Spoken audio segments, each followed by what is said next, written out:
Hey everyone, and welcome back to my channel Electrick. If you're new here, we break down electrical engineering concepts into simple, easy to understand lessons. So if that's something you are interested in, make sure to hit that subscribe button and turn on notifications. Now let me ask you something. Have you ever wondered why electrical wires are coated with plastic, or why birds can sit on power lines without getting electrocuted? Well, the answer lies in one of the most important materials in electrical engineering, insulators. In today's video, we are going to explore what insulators are, the different types used in electrical systems, and why they are so important. Whether you are a beginner or just curious about how electricity works, this is a must know topic. Let's dive in. An insulator is a material that does not allow electricity to flow through it easily.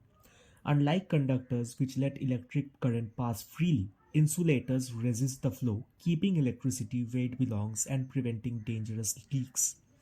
Think of it this way, insulators act like barriers for electricity, directing its flow safely and preventing short circuits or electric shocks.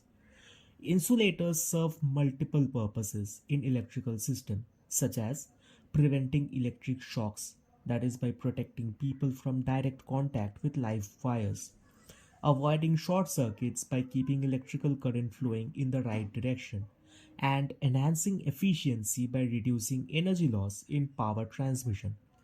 Without insulators, power systems would be incredibly dangerous and inefficient.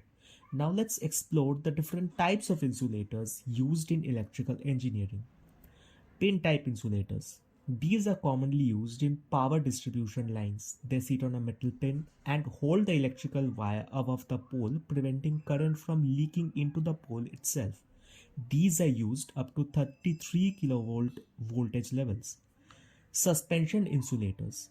Suspension insulators are used for high voltage power lines. They consist of multiple disc shaped insulators connected in a string, providing flexibility and higher insulation strength. These are used for voltage levels above 33 kV. Strain insulators. Strain insulators are designed to handle mechanical tension in power lines, especially at sharp bends or when the crossing large distances. These are found at dead end poles and sharp angles.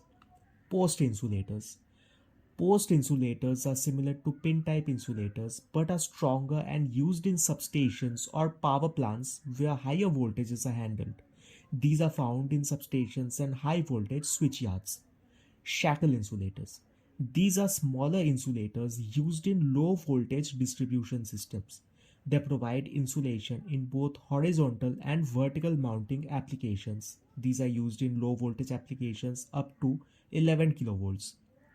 The type of insulator used depends on several factors such as voltage level, mechanical load, and environmental conditions. Engineers carefully select the right insulator to ensure both safety and efficiency in the electrical grid. Now that you know the different types of insulators, you can easily identify them in real life and understand their crucial role in electrical systems. Like any electrical component, insulators can wear out over time. Some common issues include cracks or physical damage caused by extreme weather conditions or mechanical stress. Contamination, dirt and pollutants can cause leakage currents, reducing insulation effectiveness. And aging and deterioration, over time materials degrade, leading to reduced performance. Routine maintenance such as cleaning and replacing damaged insulators is essential to keep the electrical system safe and efficient.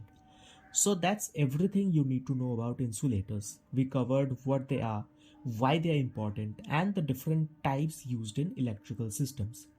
If you're just starting out in electrical engineering, understanding insulators is a fundamental step in working safely with electricity. Want to learn more about electrical engineering? Check out our other videos on power transmission, transformers, and circuit troubleshooting. If you found this video helpful, don't forget to like, subscribe, and hit the bell icon so you never miss an update. Drop a comment below if you have any questions.